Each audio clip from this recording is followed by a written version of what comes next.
Hey guys! Hi guys. I don't know why I always meow. It's getting old now. Lame, but He just really likes cats. I It's do. fine. So we're at the slave trade. Big slide. All right. And I will tell you, to me, this is one of the most important events that shaped modern history. Um, the impacts of the slave trade still resonate today, and it was just such a huge thing that took place. So let's go through it and we'll talk about it and go from there. Yeah, so we're gonna start with the Portuguese because the Portuguese were, as you guys have watched our videos, were the first people to kind of get out there on their ships and start exploring. So in the early 1500s, Portuguese explorers started to kind of sail down the western coast of Africa and kind of interact with the Africans. They built forts or trading ports along the coast to trade gold, people, repair their ships, get supplies. They weren't really like this wasn't they weren't grabbing a lot of slaves at this point. They were just kind of trading for gold. They were getting a little bit of slaves, and they were mostly there to kind of repair their ships and get supplies. So they had a lot of coastal forts on Western Africa, but they couldn't really push inwards into Africa. Africa is a huge place. And it's a lot of unfamiliar terrain. There's a lot of unfamiliar diseases there. I mean, you got mosquitoes, you got malaria, pretty terrible stuff. And you have strong African kingdoms that are pushing these little Europeans away, going, shoo, shoo, this is our place. Like, why are you here? And so it's important, like what Firehammer is describing, like how this whole thing develops, um, and like the idea of malaria and not knowing the terrain.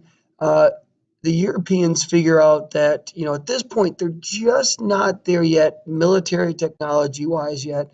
Just start running into Africa and doing things. Plus, with malaria, it's kind of like the Native Americans when we talked about the New World and the European diseases got there. Europeans hadn't been exposed to malaria, and so there was a pretty high death rate for those people getting into try the interior of Africa and exploring. And so they're going to use the Africans against the Africans to get themselves their slaves. So um, here's a picture of the west coast of Africa, and you have all of these like slave trading posts that Ms. Firehammer described that were used to kind of trade with the African countries or tribes and in exchange for guns and things like that. And then there's also like a historical picture of kind of what like a fort looks like at this point. Not, as you can see, not very big, not very fortified, just a little place for the Europeans to kind of come in, get their stuff, trade with the Africans, repair their ships, get supplies, and then leave. So, and it's important to kind of know that because, like she said, there's not a lot of like fortifications and huge walls and everything else. That's a sign that relationships weren't bad between the Europeans and the Africans. No, I mean, we were coming in, getting the gold we want. The Europeans were going in, getting the gold they wanted from the Africans. And the Africans were getting stuff like guns, they were getting other European things that they don't have. So it was a pretty like great exchange between the two of them at that point. Um, the only problem is that that's going to upset the balance of African tribes because when African tribes come to the Europeans and they say, "Hey, we've got this gold, give us some guns." Now with those guns, now they can go out and defeat the other like rival African tribes, and then they take those guys and send them into slavery and sell them back to the Europeans, and then they get more guns, and then they grow larger and stronger than what they were before just because of the technology that the Europeans are bringing in. All right, so slave trade began in the 1500s in order to replace the rapidly decreasing number of native slaves in the New World. So we know that if Columbus sails the blue or the ocean in 1492, that we know that that's like 1500. So they're going to have to set up shop, figure out what's going on, and understand that there's not the they're not getting the bonus labor out of the indigenous people. They're dying because of disease in the New World, and so they need to find a replacement labor source. And slave trading with African and getting African slaves was already happening on a smaller scale before this. So they just kind of went, what if we kind of ramp this up? What if we just got more slaves from Africa to come over and do our work for us? We'll give those African kingdoms more, guns and everything and ask for more slaves. And, it's like a win-win for both of us at the start. Kind of shifts over time. Yeah. So you can tell here on the map, the thicker the lines, the more slaves that are coming in. And so you can really see that in South America, and In Brazil. Brazil, and then going to the Caribbean. And, the Caribbean islands are so tiny, but if you look at the number of slaves that are going to there in Brazil, those are your sugar plantations. All right. So go back to some things that happened. Statistics: 25 million Africans were involved. 8 million of them died along the Middle Passage that we'll talk about in a little bit. 10 million were sent to the Caribbean and Brazil, and 2 to 3 million Africans died trying to be captured in Africa.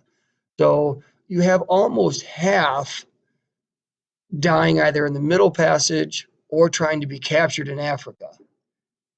A lot of these African kingdoms, once they got a lot stronger from having these guns and everything that the Portuguese and other Europeans were bringing them, they'd go off into more of the interior of Africa, start trampling over their rival tribes, and then taking those people as prisoners, basically putting them into like a kind of a death march to where the Portuguese or the other Europeans were, and saying, "Here, we have slaves." And they weren't very nice to these other Africans on that march. And a lot of them died during that point as well, too. Now, the triangle slave trade, as this whole thing is called, refers to this kind of, you see the triangle here, that you get the slaves in Africa, you bring them to the Americas, you unload the African slaves, and then you take the sugar cane, the timber, The raw materials. and you send them back to Europe to get made into goods. And then you take those goods, some of them and guns, and you sell them back down here into Africa for slaves, and then you bring them back. And so this is this triangle slave trade. And this part right here from Africa to the Americas is referred to as the Middle Passage. All right.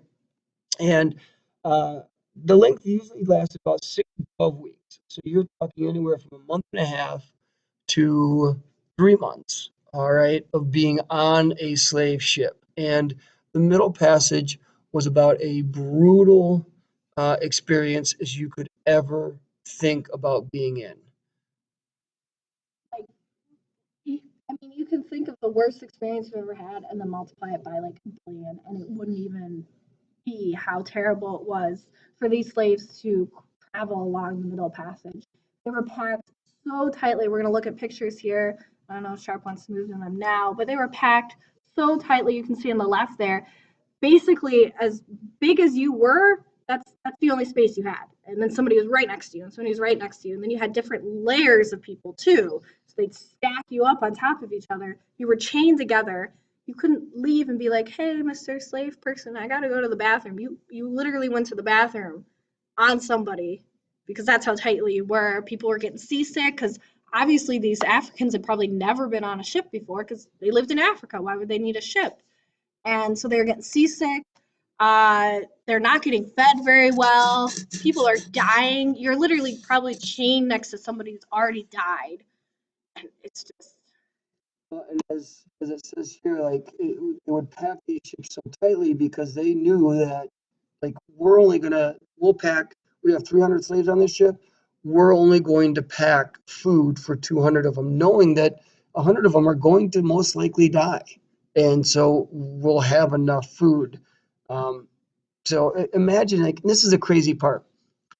The slave trade was so profitable that they could afford to lose a third of their cargo and still make a tremendous amount of money. Imagine if General Motors, 1 out of every 3 cars that they made, they destroyed. Still, we're doing really well. Still doing really well. And so that is just how crazy this whole thing was. There were public beatings that they came up on deck for about 2 hours a day, and while they were there, they would randomly choose people, and or if somebody was trying to be troublesome, they would beat them in front of everybody else, kill them. It got so bad that there are reports from the captains of the ships that um, the Africans would try to commit suicide and try jumping off the side of the boat. Also, with the dead bodies that were thrown overboard, essentially there are reports that the sharks would follow the shipping patterns, the lanes that the ships went by, and wait for the bodies to come overboard and eat. There's also reports that you could smell a slave ship from miles away. It was just that awful because you've packed so many people together. You're only allowing them to be on the deck for like 2 hours a day, if so. It got pretty stinky, and that's just crazy that you could smell it from miles away. And to avoid them losing people to suicide and trying to jump off the boats, they put nets out on the side of the boat so that when people try to jump off, get caught in the nets, they get brought back up, probably beaten in front of people, and then sent back down. So um, now, reasons for the slave trade. Now, it increased the demand in Europe, cash crops of sugar and cotton being grown in the New World. All right, so because all of this stuff was now coming to Europe, and there was this like Europe, you think about Europe as being like us. They now have money coming in. They're middle class. People have money to spend on kind of more like luxury items like pastries and that kind of stuff. Clothing is being manufactured because of the cheap cotton coming in. And so there is this huge demand for as much raw materials as they can get out of the New World. There was incredible profit that was being made.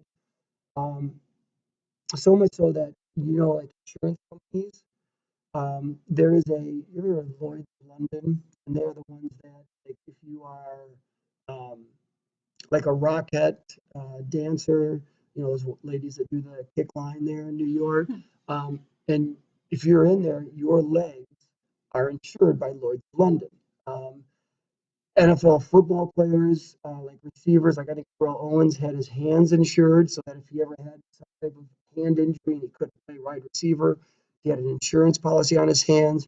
Like Lloyd's of London is this like very like extreme kind of insurance company, but they actually started during the slave trade. They were the first insurance company, and because the cargo ships were so valuable because of the slaves and how much money they could make off them, and it was such a journey going all the way across, that those slave ships were the first things to ever have insurance on them. So incredibly profitable. Um, Also, you have new markets. Africa and the Americas are new markets. You are limited in the amount of stuff you can sell. You're only selling in Europe. But if you can get into Africa and sell your crap to them, and in the new world, you have a growing population going there, you can sell crap there and make more money. So you're gonna want more slaves to make more sugar, more cotton, more tobacco. Tobacco is also a cash crop. More of these things, because then you can sell them to all these people in Europe, some places in Asia, lots of places in Africa, and also the new like settlers in the Americas. They're coming from Europe and they're like, hey, we still want sugar and cotton even though they're being made here. So we want the things that sugar and cotton get produced in. So Um, and finally, if you think about it, as the Europeans start to make money and they put a lot of effort into this, Africans were seen as an acceptable and easily obtainable source of labor. It's not based on race entirely. All right. I mean, Europeans had a superiority to, a sense of superiority to everybody throughout the world. So, but it wasn't necessarily just based on race. It's based on location. It's based on availability.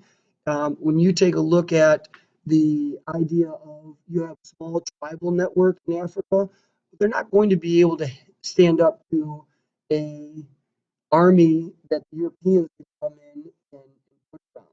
Also, like we talked about with the gunpowder tribes, these African tribes that are getting guns from the Europeans, if they start to like backlash against the Europeans, well, then the Europeans just don't give them ammunition.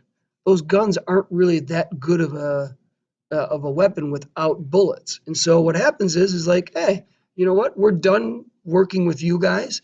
You guys go ahead and keep those guns. They're useless because you don't have any bullets or gunpowder anymore. And we'll just go to your rival tribe and start trading with them. And give them guns and bullets and gunpowder, and we'll see how you do. And so they really had them right where they needed them.